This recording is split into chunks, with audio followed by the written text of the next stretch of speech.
दोस्तों नमस्कार। मैं सूरज दीन विश्वकर्मा, ठगी पीड़ित जमाकर्ता परिवार अब्दब संगठन। साथियों, आज 13 फरवरी 2025 में आपका इस खास एपिसोड में स्वागत है। आज साथियों कई दिन के बाद वीडियो बनाने का नंबर आया है। उसका कारण स्वास्थ्य सही न होना और अस्वस्थ होने के चलते जिस तरह से संघर्ष करना चाहिए वो भी कमज़ोर पड़ जाता है। इसलिए आज मैं खास संदेश देना चाहता हूँ और कुछ जो न्यूज़ हैं भुगतान के प्रति उसको भी आपको बताना चाहता हूँ। कई तरह का है सूचना, उसको ध्यानपूर्वक सुनने का प्रयास करिएगा और वीडियो शुरू से अंत तक सुना करें।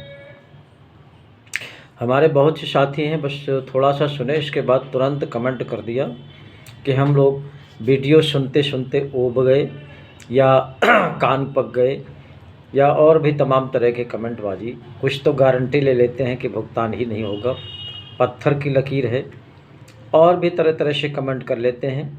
निश्चित रूप से ये अनभिज्ञ लोग हैं और इनको संघर्ष करना नहीं आता।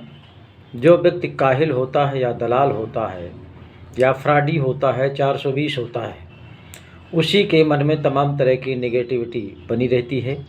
जो व्यक्ति संघर्षशील है निश्चित रूप से वो पॉजिटिव रहता है और रिजल्ट भी पॉजिटिव आता है। इसलिए वीडियो को शुरू से अंत तक सुने। खासकर हमारे कार्यकर्ता बंधु अवश्य सुने, क्योंकि संघर्ष उन्हीं के दम पर चल रहा है, एजेंटों की दम पर ही ये संघर्ष चल रहा है और आगे भी चलेगा। इन्हीं के दम पर आप सबका एक एक पाई से भुगतान होगा। इसलिए सहारा के प्रति, टोगो के प्रति, पीएसीएल आदि 3-4 कंपनियों के प्रति विशेष जानकारी है, इसको सुनने का प्रयास करिएगा। इसके पहले चाहूँगा इस वीडियो संदेश को दूर दूर तक पहुँचा भी देना और लाइक भी कर देना, कमेंट भी कर देना। जिन साथियों ने अभी तक हमारे YouTube channel self motivational studio को सब्सक्राइब न किया हो, सब्सक्राइब कर दें, क्योंकि सब्सक्राइब करना भी बहुत आवश्यक है ताकि आपको घर बैठे जो भी अपडेट है मिलती रहे। तो आप सबसे पहले मैं आप सभी को बहुत बहुत बधाई दूंगा, जो हमारे आंदोलनकारी साथी हैं, कि आज 100 लगभग 62 दिन हो रहे हैं। तो ये संघर्ष उनका बहुत ही सराहनीय है, आज भी लगे हुए हैं। ऐसे साथियों को मैं बहुत बहुत बधाई देता हूँ, ऊपर वाले से कामना करता हूँ उनके अंदर साहस, धैर्य और हिम्मत ऐसी पैदा करें कि देश के उन करोड़ों साथियों का भुगतान कराने में सक्षम। दूसरा साथियों, मैं आपको बता दूं सहारा के प्रति जो तमाम तरह की ऊहापोह चल रही है, सहारा प्रबंधन एक ऐसा नाटकीय ढंग से निवेशकों को और कार्यकर्ताओं को भ्रमित करने का प्रयास शुरू से करता चला रहा है। यहाँ तक कि कोर्टों को भी भ्रमित करने का काम किया है, झूठा आश्वासन देकर के अपने आप को बचाने का काम किया है और उनका बराबर का साथ सरकारें दे रही हैं। इसको समझना बहुत आवश्यक है। अभी तमाम सूचनाएं मिली हैं कि जो इन्होंने पोर्टल लॉन्च किया है उसको कंटिन्यू नहीं चलाते हैं। जो पोर्टल लॉन्च किया उसका कोई नियम कानून नहीं है, वो केवल कंपनी प्रबंधन और सरकार की मिली जुली भगत से ऐसा पोर्टल लॉन्च करके उसको आंशिक रूप से चलाते हैं, आंशिक रूप से भुगतान कर देते हैं और उसको सफल बना देते हैं। तमाम पेपरबाजी न्यूज़ के माध्यम से जनता के बीच में भ्रामक खबरें फैला करके लोगों को भ्रमित करने का काम करते हैं कि उनका भुगतान शुरू हो गया। लेकिन कुछ चुनिंदा लोगों के खातों में पैसे पहुंच जाने के बाद लोग अपने अपने घरों में बैठ जाते हैं। खासकर सहारा के कार्यकर्ता जो एजेंट साथी हैं वो बहुत अच्छे ढंग से, स्वतंत्र ढंग से अपने अपने घरों में बैठ जाते हैं और उनकी दुर्दशा निवेशकों के द्वारा होती रहती है। इसलिए साथियों, इसमें सतर्क रहने की आवश्यकता है। भुगतान, आपका संपूर्ण भुगतान कराने का जो संघर्ष चल रहा है, इसी से आपकी भलाई है, इसी कानून के तहत भलाई है, जो कानून के तहत संगठन हमारा ठगी पीड़ित जमाकर्ता परिवार संघर्ष कर रहा है। भारत सरकार का ही बनाया हुआ कानून है बर्ड्स एक्ट 2019। यही एक ऐसा कानून है भारतवर्ष में जो आपके संपूर्ण भुगतान की गारंटी लेता है। तो इस पर भरोसा करें, अन्यथा आप लोग परेशान ही रहेंगे। ऐसा ही PSCL के साथियों ने भी अपना जो संघर्ष है वो कमज़ोर करके घरों में बैठ गए हैं और निवेशकों के द्वारा तरह तरह से प्रतिदिन प्रताड़ित होते रहते हैं, कहीं चौकी में, कहीं थाने में, कहीं कहीं। और बराबर हम लोगों के कांटेक्ट में वही पीड़ित आते हैं जब थाने में फंस जाते हैं, चौकी में फंस जाते हैं, तब फिर उनको संगठन की याद आती है। ऐसे साथियों से मेरा निवेदन है कि घर बैठ करके आपका भुगतान संभव नहीं है, समस्या का हल नहीं है। बहुत से कार्यकर्ता वीडियो को बताते हैं कि आप लोग अपना चैनल चलाते हैं, पैसा पाते हैं। हम लोग सुनते सुनते पक गए हैं, ऊब गए हैं। मेरा कहना है साथियों, अगर ऊब करके घर में बैठ जाने से अगर आपका भुगतान हो जाए तो फिर संघर्ष करने की आवश्यकता ही क्या है, इस चैनल बनाने की आवश्यकता ही क्या है, आपको संदेश देने की आवश्यकता ही क्या है। आप लोग संघर्ष करिए, बिना संघर्ष के कोई भी भुगतान होने वाला नहीं है। आप स्वयं जानते हैं कि कितने आदेश हुए कोर्ट के, कितने तरह के पैंतरेबाजी हुआ, कितने तरह की सरकार ने समिति गठित किया, चाहे लोढ़ा कमेटी रही हो या और कोई कमेटी रही हो, तरह तरह की कमेटी गठित करके केवल भ्रम फैलाने का, लोगों को भ्रमित करने का, संगठन को कमज़ोर करने का, संघर्ष को कमज़ोर करने का, आंदोलन को कमज़ोर करने का षड्यंत्र ये कंपनी प्रबंधन और सरकार के द्वारा होता चला आ रहा है। अभी सुना था कि कुछ खास पेपर जमा कराने के लिए कमेटी ने कहा है, लोढ़ा कमेटी ने, लेकिन ये पहली बार नहीं है, कई बार ऐसा हो चुका है।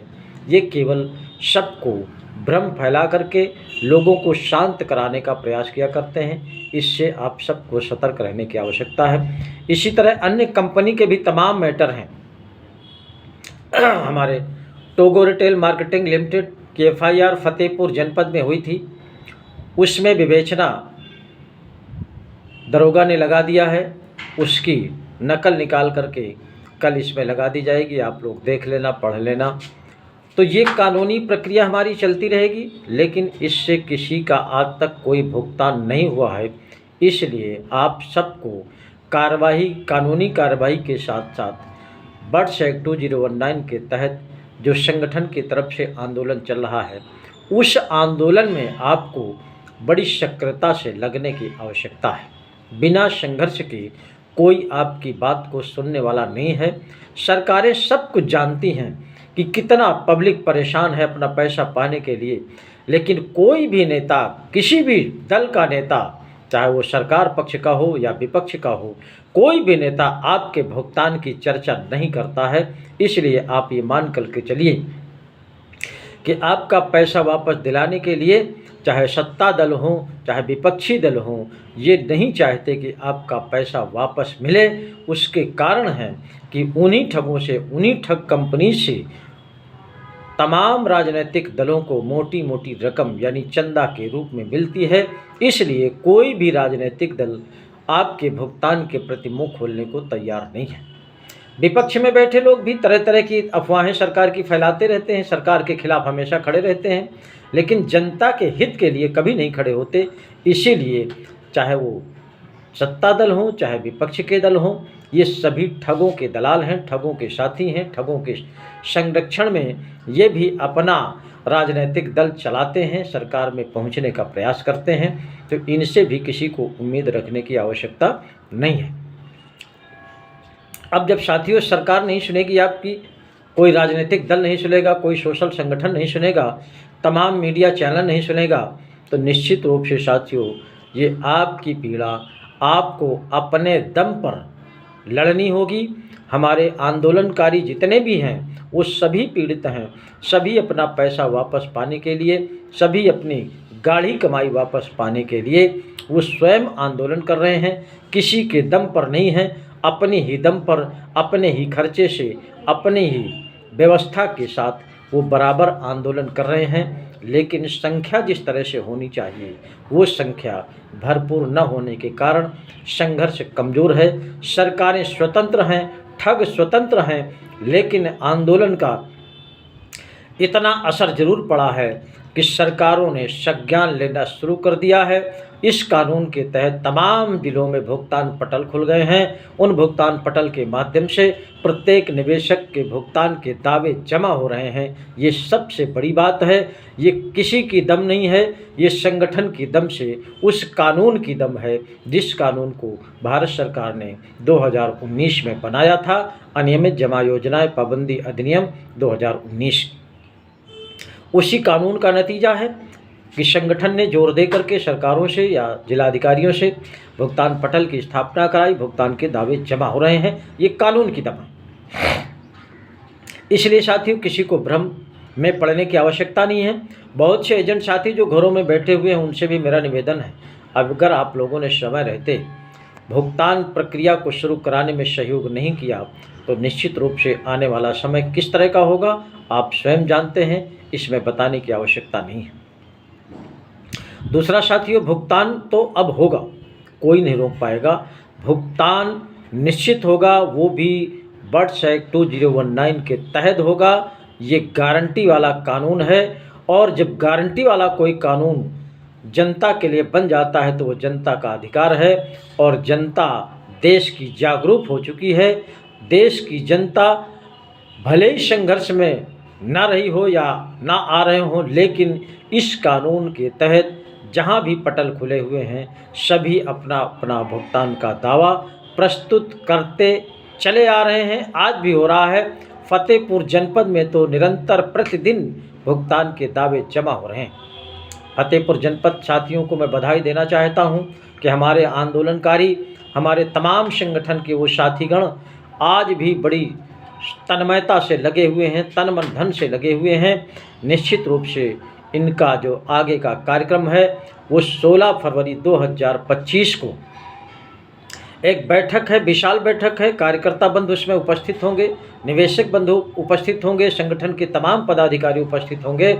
और उस 16 फरवरी में आने वाली 23 मार्च 2025 का एक जो बहुत विशाल कार्यक्रम नहर कॉलोनी परिसर फतेहपुर में लगा हुआ है, उस कार्यक्रम के माध्यम से पूरे देश को मैसेज देना चाहते हैं कि निश्चित रूप से हम सरकार से भुगतान लेकर के रहेंगे, वो भी बर्ड्स एक्ट 2019 के तहत। इसलिए 23 मार्च 2025 को एक बहुत विशाल कार्यक्रम लगा हुआ है।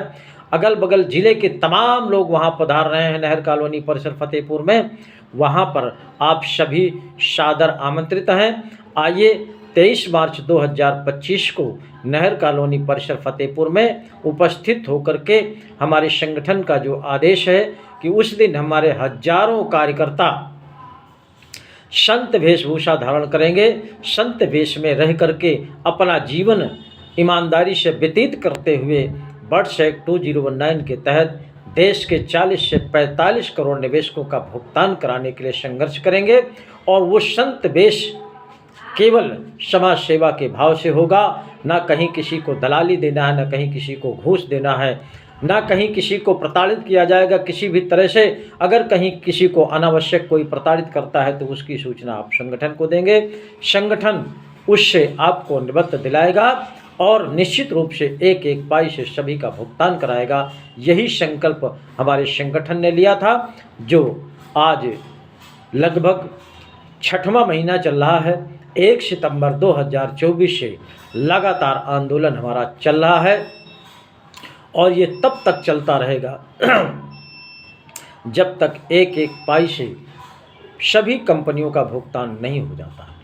ऐसी स्थिति में उन संगठनों से मैं कहना चाहता हूं जो दिन भर समाज सेवा की बात करते हैं, थोथे आश्वासन लोगों को दे करके भ्रमित करने का काम करते हैं, तमाम वो राजनीतिक दलों को भी चेतावनी देने का काम करता हूं कि आप लोग केवल सत्ता में पहुंचने के लिए अपना दल बनाते हैं। अगर जनता की सेवा के लिए कोई दल बनाते हैं तो निश्चित रूप से सत्ता आपके हाथ से दूर नहीं होगी, लेकिन उद्देश्य को बदलिए।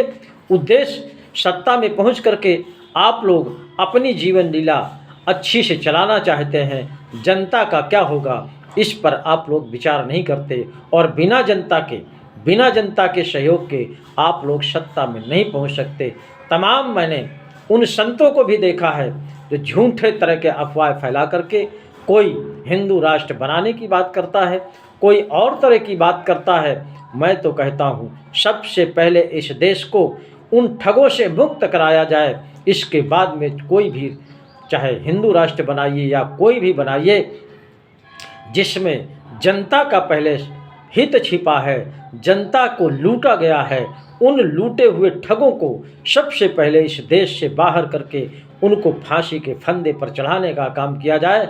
सबसे पुनीत कार्य ये होगा, ताकि देश की करोड़ों जनता जो अपनी ठगी का शिकार हुई है, अपनी गाढ़ी कमाई फंसा चुकी है, सत्ता के संरक्षण में ठगों ने जिस तरह से लूटा है, उन ठगों को सबसे पहले सज़ा मिलनी चाहिए।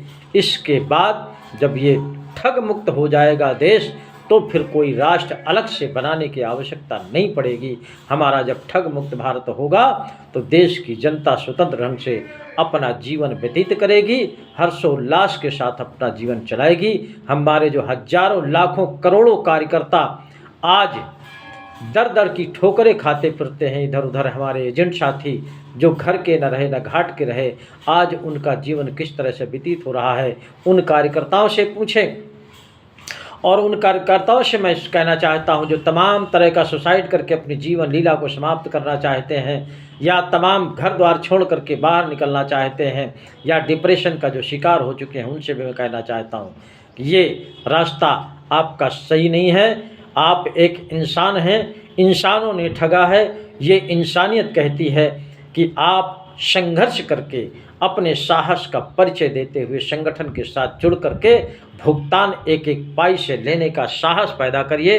तो आइए 23 मार्च 2025 को नहर कॉलोनी परिसर फतेहपुर में मिल करके संघर्ष करते हैं और भुगतान कराते हैं। जय हिंद, जय भारत।